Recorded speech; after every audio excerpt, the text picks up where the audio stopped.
Public Yemeni #1.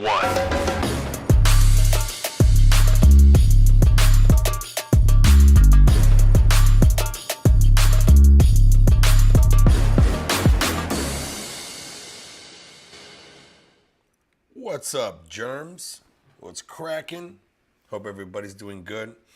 I am traveling right now, so I don't have my beautiful microphone with me, but I do have a lavalier on, so hopefully it sounds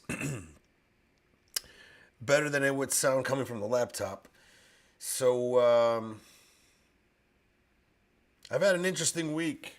I've had a week of dealing with some people and their bullshit and just getting to a point where I'm kind of being I'm frustrated. I'm frustrated with the stupidity that's everywhere right now. It's so rampant. It's everywhere, and it's stressing me the fuck out. And it's not stressing me out. It's almost getting me to a point where I'm kind of feeling like, yeah, there's no hope for an America anymore.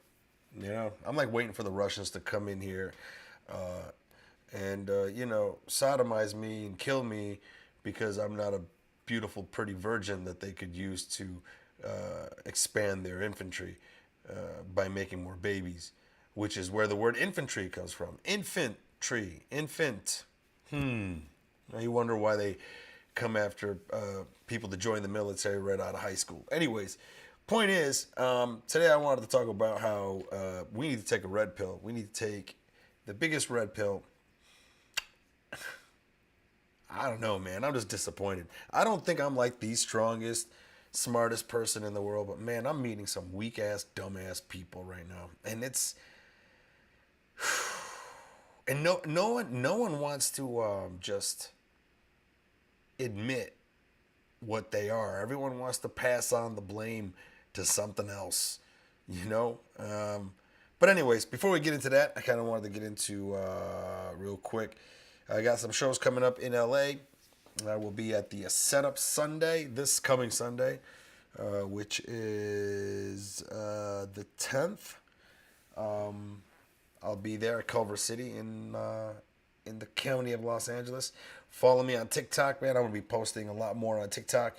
I enjoy the algorithm there much better than Instagram. So I'll be definitely follow me on that. Best way to find me, MikeFromDetroit.com. That's the best way to find me. All my links are there. October 9th, don't forget, ticket link coming soon. I'm waiting on the club to generate the ticket link.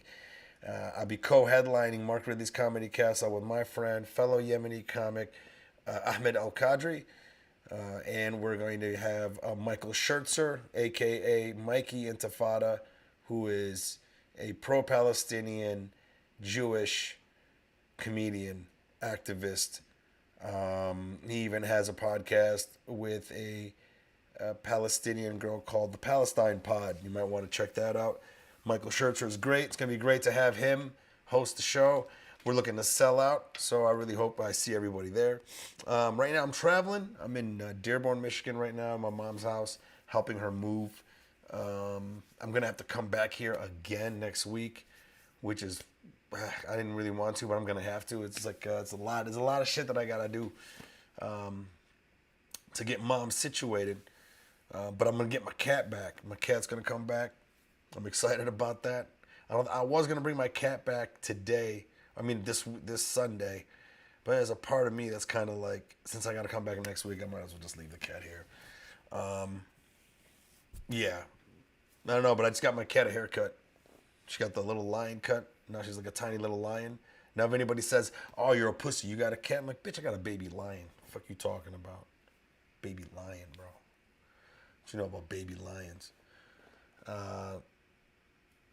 Right on. I really hope everybody does show up for that October 9th show. It's going to be amazing. It's really weird right now talking without using my headphones and hearing my voice like I normally do. And now it kind of sounds like my voice is a little tired today. What the fuck's happening? Oh no, I got the Rona. Did you guys check out the last podcast I had with Trey Stewart? It was a fun podcast. I really like talking about dating and stuff like that with his ass. He's a funny motherfucker. I just posted some clips from the podcast. I'm going to be clipping out some more stuff to post online. It was a good podcast.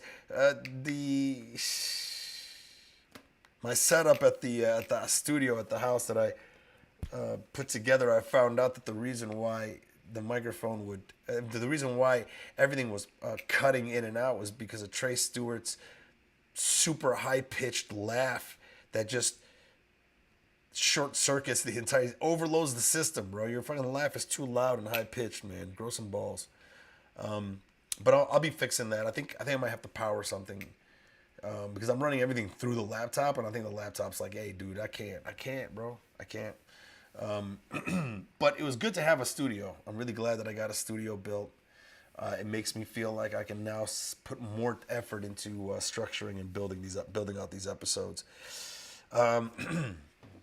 Those of you that are listening to it, I love the fact that you guys are listening. Thank you. The numbers of listeners are growing. I noticed that the numbers are growing when I am talking about sex and relationships, which is something I love talking about.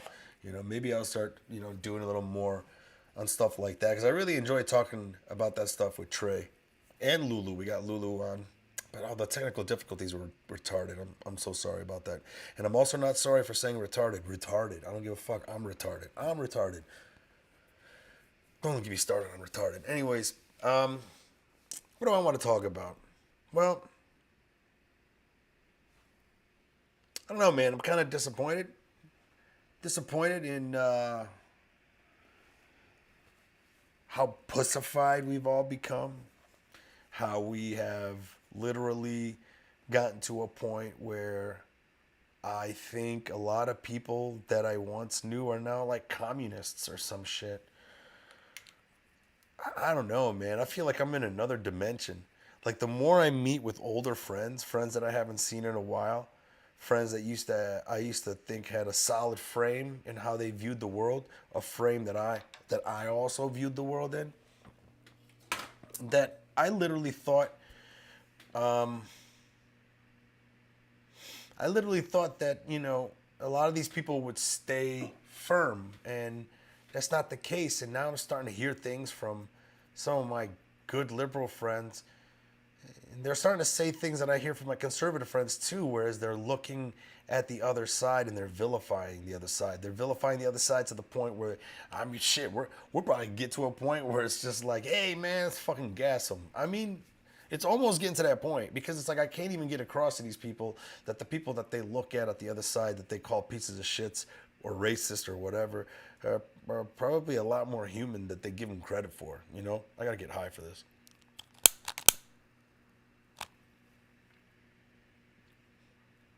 This is brought to you by weed. Are you stressed out? Do you hate how the world is fucking coming and falling apart in front of your eyes? Do it high. Yeah, to me it was just fascinating, because I just think that, like, I was driving today and I was all like, yo, I've heard that quote from Abraham Lincoln. I believe it was him, where he said that for a healthy democracy, there should be a civil war every 50 years or every 100 years or something like that. I don't know what his intentions in saying that, nor do I think that he's like right. But there's a part of me that's kind of like, yo, man, I don't want there to be a war. But it's just like you see people and you're like, yo, these motherfuckers need something terrible to happen in their lives so that they can stop fucking getting mad over pronouns and just live life. Like, I was hanging out with my buddies the other night, haven't seen them in a real long time, and we were talking about Alex Jones.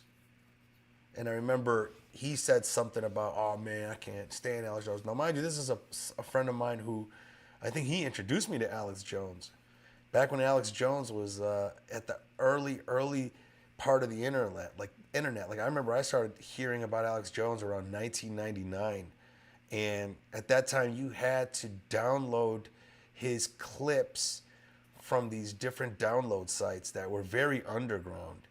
You had to get clients, kind of like a specific program that you opened up, and then within that program, you were able to search peer to peer. and download these clips, and that's how I started like listening to Alex Jones. And I wasn't ever necessarily somebody who would like listen to him. It's just he would come across, and then I would watch these videos. And back then you didn't have that many choice of videos, so you were just excited to watch a video that came up. Like if you downloaded a video, the video took you fucking 45 minutes to download. If it's a 10-minute video, back then, man, you watching that video. Like now we look at videos like it's disposable. It's like, I'm not going to spend that much time on this video. I'll just go to the next video. Well, back then it wasn't that easy. The idea of like being able to play a video that you downloaded off the internet was already like huge. So it's almost kind of like how the early people were with radio, how people like literally sat around the radio to listen to the fucking radio. Like people made it an event. There were like these long stories that they would tell, maybe like at nighttime, where families would gather around the radio to listen to these stories. And one of them called War of the Worlds, tricked. It was so good and real, and it was performed like it was like a real broadcast, that it scared so many people in America, and it shook them to the point where they were like, fuck, aliens are really here. Like people actually took it seriously. But that's how the early internet was. You downloaded something and right away you was watching that shit. Like it would take you 20 minutes to download a 1 megabyte picture of some naked girl, and you gotta you bust a nut right when the nipple shows up. Like you don't even like watch the rest of the loading of the thing. It's just like, here's her eyebrows, here's the whatever. Oh man, there's her fucking titties. Is that an areola? And then it's still loading. So that's the day. So I would like watch Alex Jones stuff. Those were the days where I would like sit there. Some of the stuff would come up, and I would have to say he was one of those guys that was kind of like hinged. He's not as hinged as he is now. Now he's like on another level.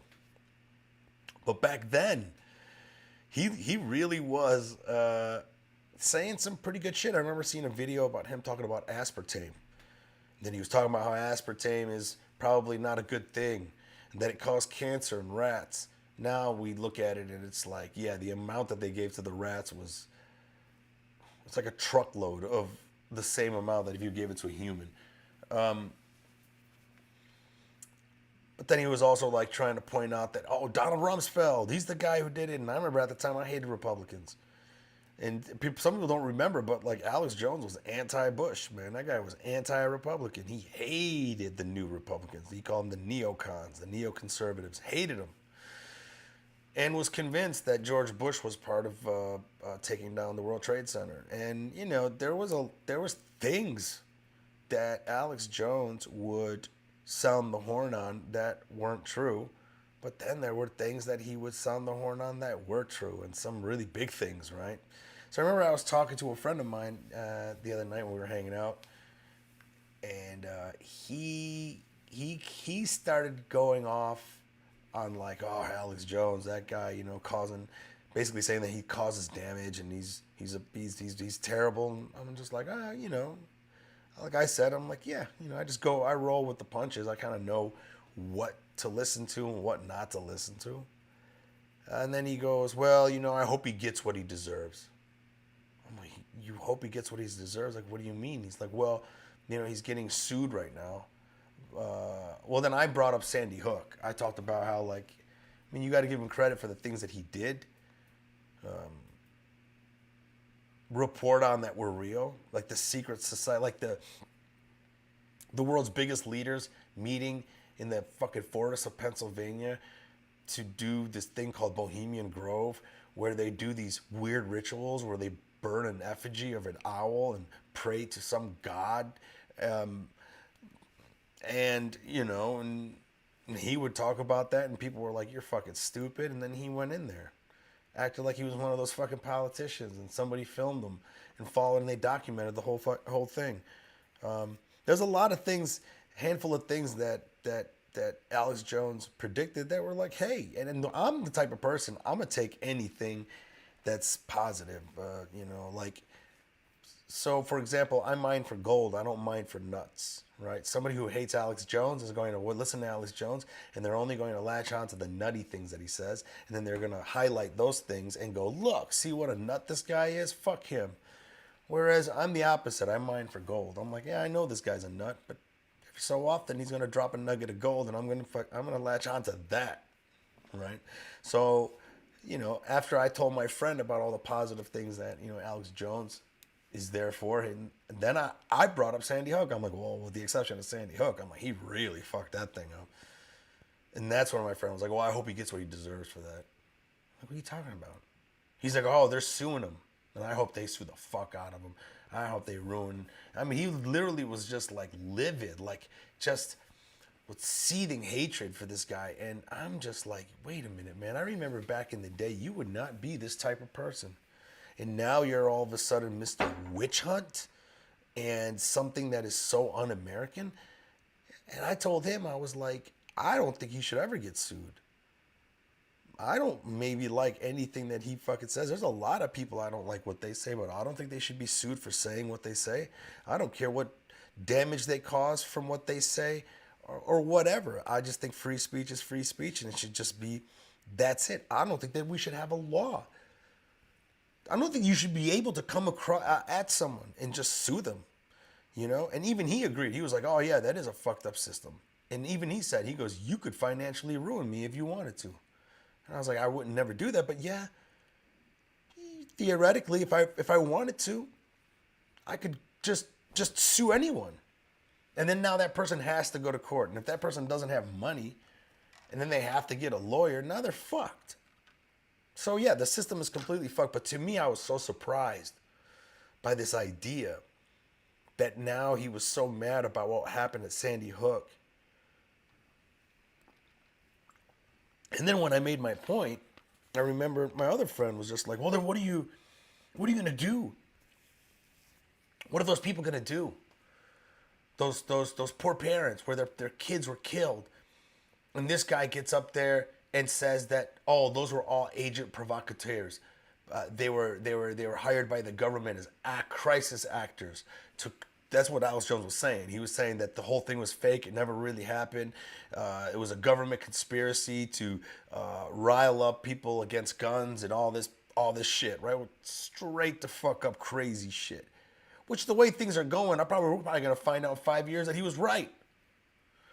But anyway, so, my one friend's well, how about the parents? And, oh, but the kids got killed and he said those things and people thought that the whole thing was fake. And I'm just like, grow the fuck up. That's what I got to say to those people. Stop being fucking pussies. Why are you trying to make your problem everybody's problem? Shut the fuck up, man. It's sad. You lost your kid. I think it's terrible. We should look at it and try to figure out how we can do things to never let that happen again, but instead you want to spend your time trying to have some whack job who talks into a microphone? That's what's important? And to me, it was just funny that I saw a handful of my friends who, as far as I was concerned, they were always very behind free speech. But now it's like everyone is like, yo, we're all about this thing, this ideal, with the exception of, well, this or that. Same thing with the fucking Republicans. I mean, here's a bunch of conservatives who say that we need to get government out of your life. That's what Republicans are all about. Getting government, smaller government, smaller government, smaller government, which I'm all about. Well, smaller government also means getting out of the way of marriage. But nope, they're all about making big government on that shit. Smaller government also means, hey, not telling us what to do with our body, especially with things that come with abortion. Nope, they want to tell us to do. So it's like, stop. If you're going to be conservative, be conservative. Don't sit there and be like, I'm conservative with the exception of a woman's womb, And I don't know. To me, I'm at a point where I'm starting to think that too many people are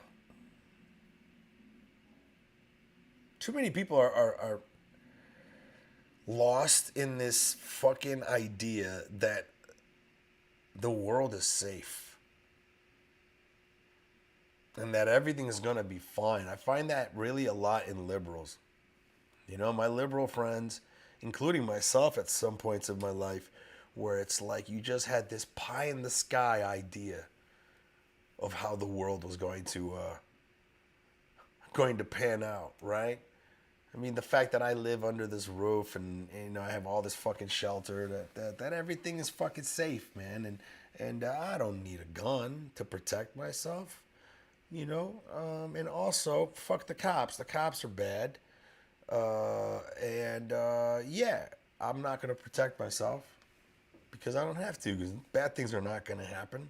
I mean, that's the fucking mindset I get from these people. And I just think that a lot of people right now need to eat a red pill, man. They need to fucking swallow that pill. And the thing that reminds me the most, and this is gonna get pretty dark for some of you, just gonna warn you. For me, it was, you know, I realized after talking to one of my friends the other night, that same night, when we started talking about that whole Alex Jones thing and he should be sued for things he said, the fuck out of here. That same night, I was talking to some other people, and I remember I was having to make the point about swallowing the red pill, but it all came from somebody asked me a question about our training in the military, and I don't know if they still do this or not, but there was a point in our MCT training, our Marine Combat Training, that's after we get out of boot camp, where they locked us into a room for 3 days. We were able to go out at the end, so it was just basically a class. But the class was like 3 days with a lunch break. But they would lock us in the room for 4 or 5 hours at a time, and then maybe give us a break, and then put us back in there. And we were just in this bunker that had no windows. They packed us in there like sardines. And for 3 days straight, all they did was show us videos of the most gruesome deaths. Pictures of people with their rib cages wide open. And spinning tales of these stories. So they would be like, hey, this is Alex Johnson. Alex Johnson's a fucking shithead idiot. This guy got his heart broken by a woman, decided he was going to go home, get a quarter stick of dynamite, and because he was so heartbroken, he was going to get in front of her house and light the dynamite and kill himself in front of her. Fucking idiot. Well, this picture here is what the inside of his rib cage looks like. Look at that, gentlemen. That's what dynamite does to a body. That's how and the whole thing was just trying to desensitize us. Because basically it was like, you're a Marine now. If you go to war, you're going to see some terrible fucking things. And we're going to just show it to you. And we're not only going to show it to you, we're going to show it to you in grave detail. And we're going to give you stories behind each one of these pictures and these videos of these gruesome deaths. And then the next class is, hey, now we're going to show all the different ways you can die in war. Look at this terrible way that you can die from this bullet. Oh, you don't want to get hit with the grenade and then have the bottom half of your body ripped off, but then you're still alive during the whole time in agonizing pain, dying a slow, terrible death. You know, they would show us pictures of what it looks like when someone gets blown up by a flamethrower. What a body looks like afterwards. How long it takes for you to finally die when you're on fire. How painful that would be. And they would put you in the shoes. They would literally put you in that thing, basically saying, hey, are you infantry? Well, your life expectancy rate is 0.6 seconds as soon as the first round hits the air. On average, you're not even going to live longer than a second. And they beat that into our fucking heads. They get it in there so much that I think it's like it gets you to a point where you've accepted the red pill. You've accepted the truth that, yeah, you are in a very dangerous job and you are probably going to die. And the ways you're going to die, some of them are going to be quick, hopefully. And if not, we want to prepare you and we want you to know what it's like to die while on fire. And I think a lot of that training is there because you want a Marine out there. Because if I was to get caught on fire by a flamethrower, I wouldn't be losing my shit. I've already swallowed the red pill. I'd be so relaxed, I would have already accepted my fate. And maybe be relaxed enough while on fire and dying to be able to get a couple of shots off and maybe take a couple more people down with me. I don't know why I feel that if I tell a story like this to some people these days, they would just be like, oh my God, how horrible. That's what they did to you? Oh my God, this is why we don't need a military. This is why we need to... And it's just like, yo, as far as I'm concerned, that shit's power. You know, because at the end of that, you know, what else did they teach us? They teach us how to keep it under wraps. They basically were saying, hey, we're going to turn you into a major killer, a bloodthirsty killer. And we're going to give you all this power to be able to do that, but keep it under wraps, son. You know? Be a good person. Be charitable. Help those less fortunate. Those that are weaker than you. Be there for them. You know? Donate your time. You know, it would be much better that we're used for humanitarian causes, but sometimes that's not going to be the case. You're probably going to have to go out there and do some terrible things to people. But do that when we need you to do that. That's fucking power. And that's red pill. And to me, I kind of feel that's where most of our people need to be at right now. And that's why when I said about the whole Civil War thing, I was like, I don't want that. But man, when I see people today, I'm like, yo, this is exactly what we need. Like, that's... There's people in other countries. That's why, like, my one friends were just like, what are those people in Sandy Hook?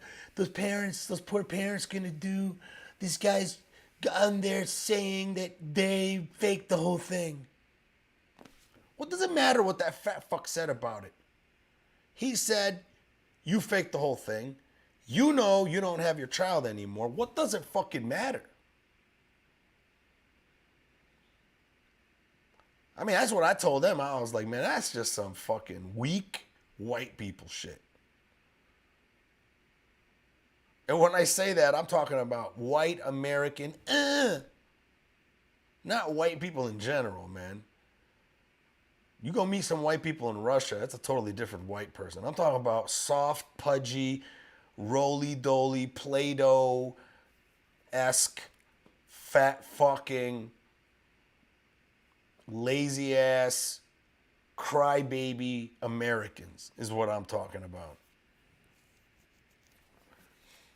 I don't know, man. It's just like, we may have all the guns here.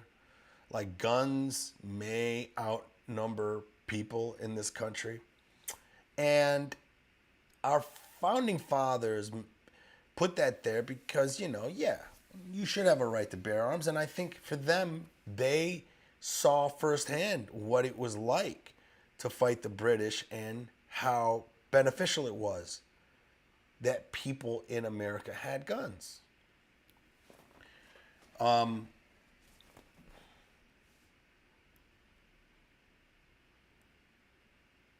forgot the point I was going to make. I was on point, but then I got sidetracked with something else because I kept thinking about, oh, yeah. So we get all these guns to be able to protect ourselves and fight, but I don't think there's anybody with any fight in them, bro. The only place where I kind of felt where there are people taking control of their health and their homestead is in conservative states. Not all. You go to Oklahoma, man, everyone there is fucking huge. Bro, I was in Oklahoma City and I'm pretty sure you might have seen this in the podcast before. Have you heard it before? It's the only city I know where they don't have sidewalks. Like legit. They don't have sidewalks. Some of the neighborhoods have sidewalks, but then when you go out to the like main roads where the stores are and nah, there's no sidewalks.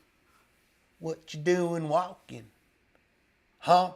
What you doing walking? What you need to walk for? Huh? What you need to be walking when you can just get in your lifted truck? Huh? But when I go to places like Arizona, Texas, some parts of Florida, you'll see, especially when you're around these military places, these cities that have like a lot of military influences, like San Diego. You get this perfect balance of people who are liberal in nature. They're liberal in their approach in life, right? You know, they're holistic and they're kind of hippie and, you know, they're all into like the latest crazes when it comes to health and food and vegetarian and, you know, animals and all those cushy, wonderful liberal things, but then they also have their guns and they also are fucking about protecting their land and being able to hunt and live off the land and take care of themselves. And you know, and listen, those are skills that I don't even fucking have. But when I look at it, I'm just like, that's what's up, man. And to me, it's like, it kind of makes sense why Republicans are the red color. I mean, Republicans are trash. I'm talking about the politicians, but like, it makes sense. It's red pill. It's straight the fuck up the truth. For example, you can even see it in how Republicans are in terms of the way they lead compared to Democrats. You got fucking Democrats. Democrats never tell you the truth. Republicans just say it how it is. Republicans just be like, yo, we hate black people. Vote for us. And then you vote for them and then they're just like, they stay true to the cause. You know, Democrats are just like, hey, man, what's happening in Yemen is messed up. Vote for us so we can stop the bombing in Yemen. And then they just bomb Yemen. Republicans are like, bomb Yemen 2024. And then you vote for them and they bomb Yemen in 2024 and beyond. Right? That's red pill. I think a lot of my fucking Democrat and liberal friends need to swallow a red pill and start really getting to the goddamn waking up to life and seeing what it is, especially with guns. I'm talking about that's a red pill that a lot of people need to take. But then also there's some people that are like pro-gun. They also need to blue pill it up just a little bit. You know, stop fucking saying that we don't need to regulate guns.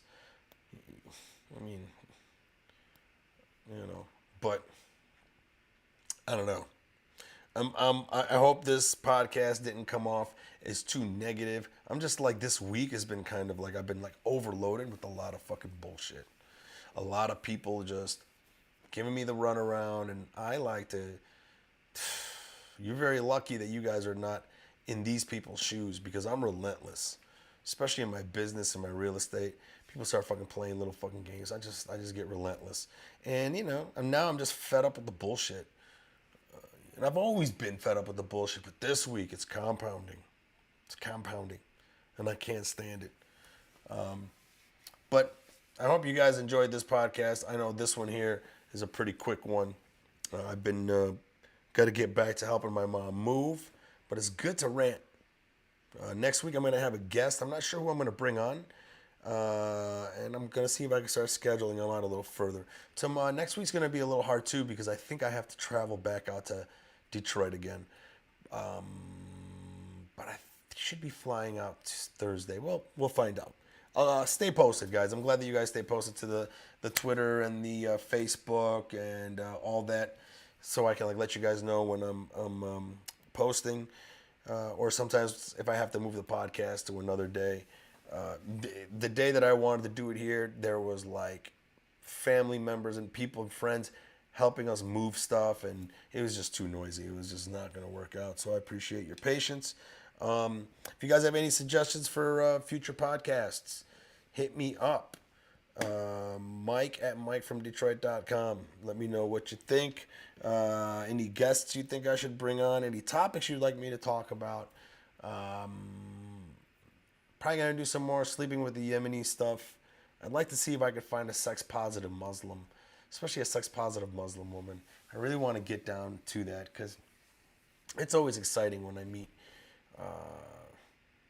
female Muslim, especially Arab Muslim women who are sexually liberated, which is not easy, you know. Especially when you got like all eyes on me, when fucking like, especially like in Dearborn, I think it's very almost impossible to find a girl out here that's just like openly liberated sexually. But if you out there, hit me up. Let's get on the podcast. Anyways, guys, thank you for tuning in. I will see you guys next week. Until next time, keep it sexy. Public Yemeni #1.